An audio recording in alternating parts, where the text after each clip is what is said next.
अभी पता नहीं लग रहा, पीछे के देखो अभी तक ट्रेलिंग कर रहे हैं।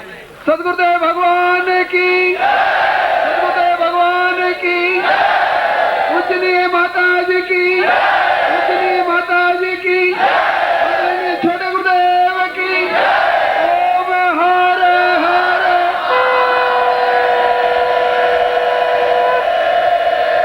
ओम हर हर,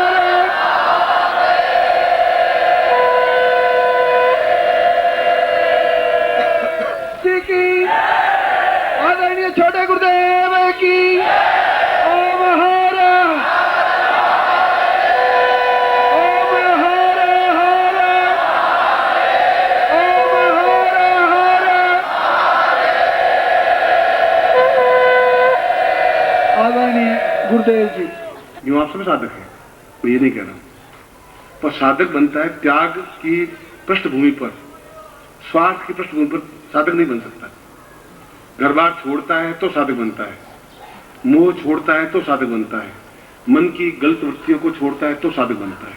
इसलिए साधक का तात्पर्य है कि जो अनुरक्ति प्रदान करता है और उस प्रकार की दीक्षा या उस प्रकार का प्रयोग केवल उस दिन एक प्रयोग एक दीक्षा ही होगी, और उस दिन केवल उनको ही होगी जो साधक होंगे, जिनके कार्ड लगे हुए होंगे।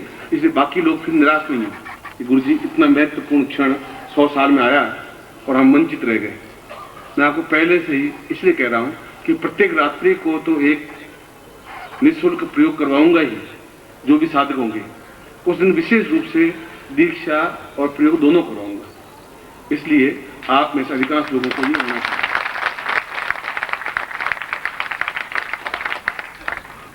आपके साधक हैं ही, आप मेरे बेटे हैं ही, इस बात को मैं स्वीकार करता हूं।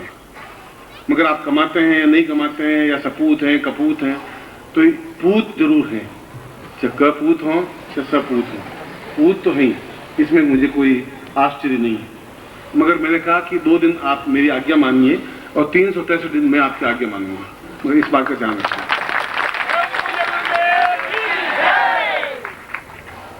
अब मैं अपना आज का प्रवचन प्रारंभ कर रहा हूं, और उससे पहले ये बता रहा हूं कि हमारा प्रत्येक क्षण ज्यादा से ज्यादा साधनात्मक और दीक्षात्मक बने, और जो क्षण बचे वे गुरु के साथ आनंद उमंग उत्सव और मंजुलता के साथ व्यतीत करें। दोनों काम करने पड़ेंगे, दिन समय बहुत कम बनता है। अगर रात को जागेंगे तो पूरी रात जागेंगे, अगर होगा तो नींद नहीं लेंगे 3 दिन, मगर बहुत कुछ मैं जो दूं वो सब बहुत कुछ स्वीकार कर लेना है, तब ग्रैंड पूरा हो पाएगा, अन्यथा रह जाएगी सारी बातचीत। इसलिए जो भी हो हम निरंतर इस कार्य में संलग्न रहेंगे, मैं भी और आप भी। इसी काम को आप मेरे साथ सहयोग करेंगे, मैं आपके साथ सहयोग करूंगा।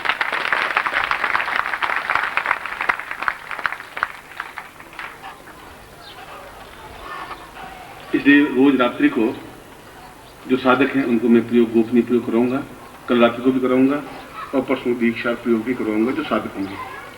जो साधक नहीं है उनके लिए पहले ही मैंने बात आपके सामने स्पष्ट कर दी है, क्योंकि शास्त्र में क्या प्रमाण है?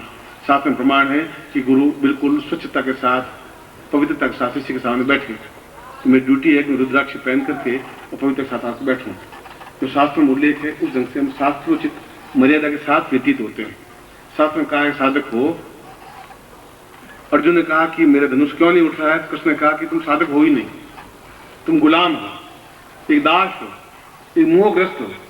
तुम सोच रहे मेरे दादा है, मेरे चाचा है, मेरे काका है, ये मेरे मित्र है, ये कृष्ण मेरे साथी है, तुम मोहग्रस्त हो गए हो। साधक का कोई माँ बाप भाई बहन नहीं होता, उसकी एक लक्ष्य होता है कि गंतव्य स्थल तक। तुम्हें उस जगह भूल रहे हो, इसलिए तुम गांडी नहीं उठा पा रहे हो। तो कृष्ण ने भी साधक शब्द यूज किया। अपने शरीर को साधने की क्रिया तुम कर ही नहीं सकते। मैं भले 100 अवतार धारण कर लूं, एक कृष्ण रूप क्या 500 कृष्ण रूप धारण, तुम साधक नहीं बन सकते। जब तक तुम शरीर को साधोगे नहीं, मेरे सामने साधक बन करके खड़े नहीं हो पाओगे, तब तक मैं को दे भी नहीं पाऊंगा। यदि कहीं से कोई पानी का रेला आ रहा है, हम बिल्कुल कपड़े उसमें ढक दें, तो पानी आ ही नहीं सकता, रुक जाएगा। मैं देना भी चाहूंगा तो आप ग्रहण कर नहीं पाएंगे। इसलिए शास्त्र मर्यादा आपके सामने स्पष्ट की है, कोई आग्रह आपके सामने नहीं किया है। जो नहीं लिखा है वो नाम लिखवा दें, जिससे कि आप ज्यादा से ज्यादा पूरा वर्ष आपके लिए एक अद्वितीय बन सके। अब मैं कृष्ण के एक उपनिषद है, कृष्ण उपनिषद।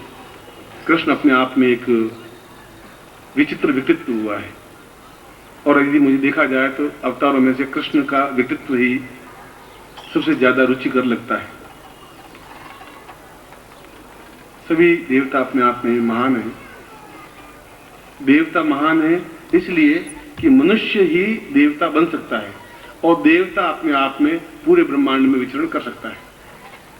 मनुष्य जब देवता बनेगा तब स्वार्थ की धरती से ऊपर उठेगा, तब अपने आप को मैं दोनों क्रिया सिखाऊंगा कि आपका गृहस्थ जीवन भी पूर्ण सुखमय हो, मगर साथ ही साथ आपका साधक जीवन भी पूर्ण हो। खाली गृहस्थ नहीं रहे, खाली साधक भी नहीं रहे, दोनों का एक सामंजस्य आपके हो। मैं उस प्रयत्न में लगा, खाली लंगोट लगवाना नहीं सिखाना चाहता हूं। ऐसा भी नहीं चाहता आप मतलब एकदम लक्ष्मी के दास बन जाए, पाग डोलते उसके पीछे भटकते रहे और मर जाएं, ऐसा भी नहीं चाहता। इन दोनों के बीच में मन पर नियंत्रण करने की क्रिया आपको समझाता हूं। इसलिए कर्ण का चरित्र यह है कि उसने जो कुछ किया खुलेआम किया, छुप करके कुछ नहीं किया। गोपियों से प्रेम किया तो खुल करके किया, सारे गांव वाले देखते रहे, उसने किया। चीरण ढीला की तो यूं चुपचाप जाके नहीं की, जो बात की साफ साफ कही। युद्ध किया तो साफ खुले मन से किया। उनके जीवन में कोई छुपाव दुराव नहीं, इसलिए नहीं है उसके मन में कोई मैल नहीं था, उसके मन में कोई शंकाएं नहीं थी, उसके मन में कोई न्यूनता नहीं थी। जो कुछ है वह अभिव्यक्तिकरण है। बंसी बजानी है तो बजानी है, शत्रुओं का संहार करना है तो करना है, और अर्जुन को उपदेश देना है, उसको तैयार करना है युद्ध भूमि के लिए तो तैयार करना है। चाहे कूटनीति हो, चाहे ज्ञान नीति हो, चाहे धर्म नीति हो, चाहे कर्म नीति हो। इसलिए वेद व्यास ने कहा है कृष्ण उपनिषद जैसा कोई उपनिषद है ही नहीं। उन्होंने गीता लिखी कृष्ण ने, और वेद व्यास ने कृष्ण उपनिषद लिखा, और उसने लिखा कि हजारों करोड़ों वर्षों बाद भी इस प्रकार का व्यक्तित्व जो मृत्यु लोक में कुछ क्षणों के लिए आता है, अपनी लीलाएं करता है और खुले मन से करता है, और जो खुले मन से करेगा उसकी आलोचनाएं होंगी, और आलोचनाएं उसकी होंगी जो कुछ करेगा।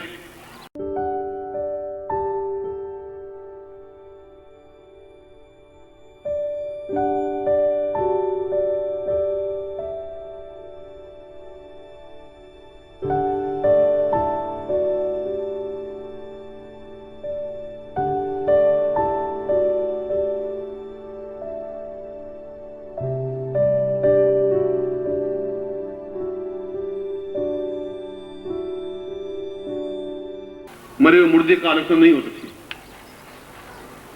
गौतम की आप क्या आलोचना करो, अत्र की क्या आलोचना करोगे, पुलिस की क्या आलोचना, उसको ध्यान नहीं हमें, और वे करेंगे भी क्या। यीशुलाल हलवाई पड़ोस में रहते उसकी आलोचना करोगे भी क्या, उसका नाम ही पता नहीं हमें। इसलिए आप कुछ करेंगे तो आलोचनाएं होंगी।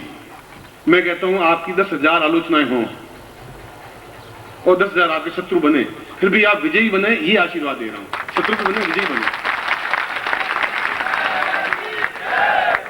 ऐसा जीवन क्या, मरा हुआ जीवन की कोई दुश्मन है ही नहीं। बस ये क्या जीवन हुआ था। राजस्थान में कहा हुआ था कि माई एड़ा पूत दिन शत्रु होए 50। ऐसा बेटा पैदा करना, शत्रु कम से कम 50 तो हो ही उसके, ऐसा बेटा पैदा करना, तो दुर्मूल नहीं। इसलिए कि तुम कुछ कर पाओगे, इसलिए कि तुम्हें कुछ उपलब्धि प्राप्त हो पाएगी। उपलब्धि प्राप्त होगी, देवत्व प्राप्त हो पाएगा। कृष्ण बन पाएंगे, राम बन पाएंगे, भीष्म बन पाएंगे, या जो कुछ भी हम जीवन बनना चाहते हैं, सीधा समझाना चाहते हैं, या ब्रह्मांड में जाना चाहते हैं, तो जा पाए। देखें तो सही जीवन क्या है।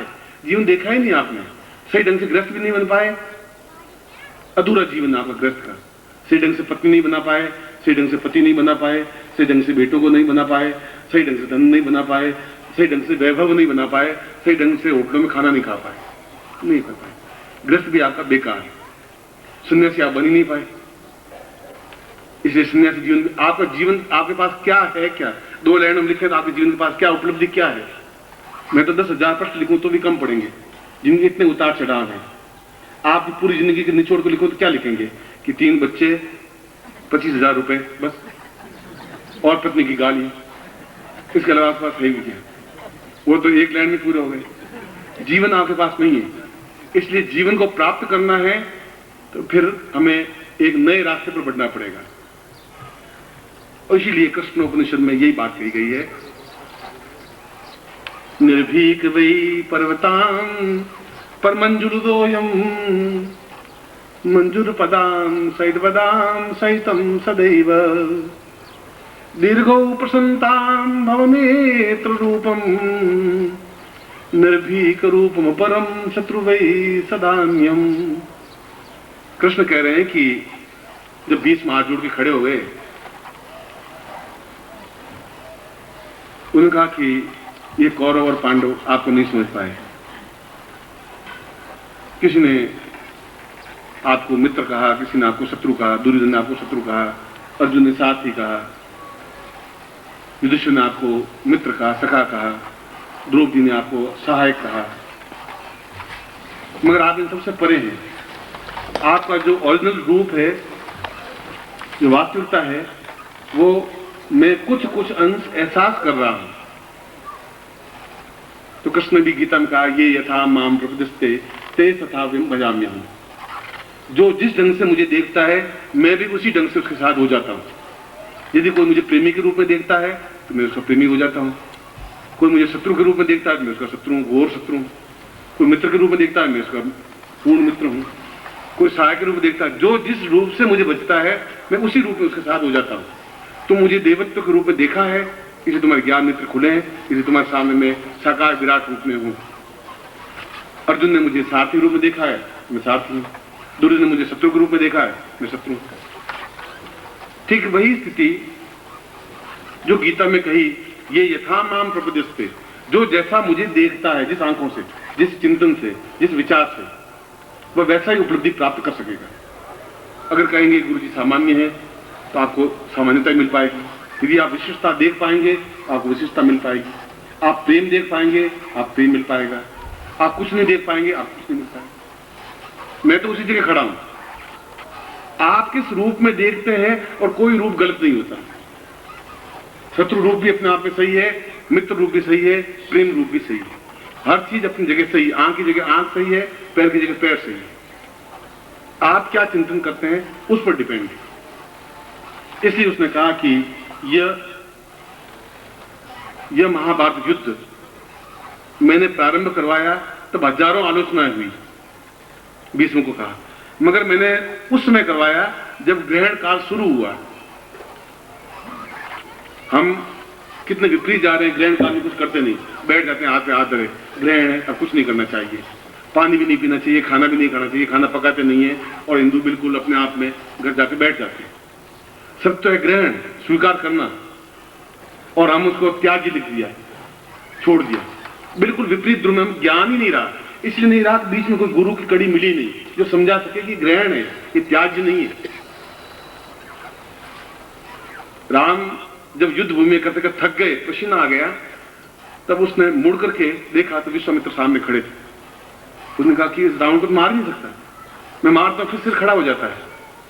उसने कहा तुम एक घड़ी ठहर जाओ, एक घड़ी का मिनट 36 मिनट ठहर जाओ, ठीक ग्रहण काल प्रारंभ होने वाला है, और ठीक तुम उसके नाभि में लगा दोगे और ये इसका शत्रु को समाप्ति हो जाएगी। मैं 36 मिनट तुम्हें ज्यों त्यों व्यतीत करने हैं, जो ग्रहण काल में तुम विजय ग्रहण कर पाओगे। विश्व संहिता को पढ़े, और राम ने राज तिलक से पहले वशिष्ठ को प्रणाम नहीं किया, विश्वामित्र को प्रणाम किया कि आपने मुझे सही समय का निर्धारण दिया और ये समझाया कि ग्रहण अपने आप में बहुत कुछ उपलब्धि परक चीज है, प्राप्त करने की क्रिया है, छोड़ने की क्रिया नहीं है। और हमारे लिए ये पूरा समय 1 महीने का ग्रहण काल था, और ग्रहण काल है क्योंकि अभी भी हम आमने सामने बैठे हैं। अभी भी 3 दिन का मतलब है 24 या 48 घंटे और 50, 52, 53 घंटे हमारे पास में है। अब उसमें गालियों को ग्रहण करें, गालियों को ग्रहण कर लीजिए, आलोचनाओं को ग्रहण करें, जो कुछ करेंगे वो आपको मिलेगा।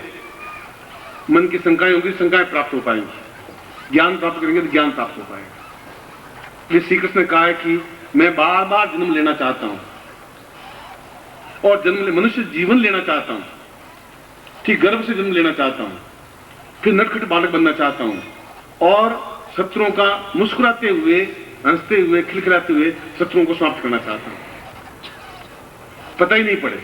और मैं भी आपको ज्ञान देना चाहता हूं, कुनेन आप लेंगे नहीं तो शक्कर में घोल करके आपको कुनेन देना चाहता हूं, पर दूंगा जरूर, जिससे कि आप सफलता पा लें।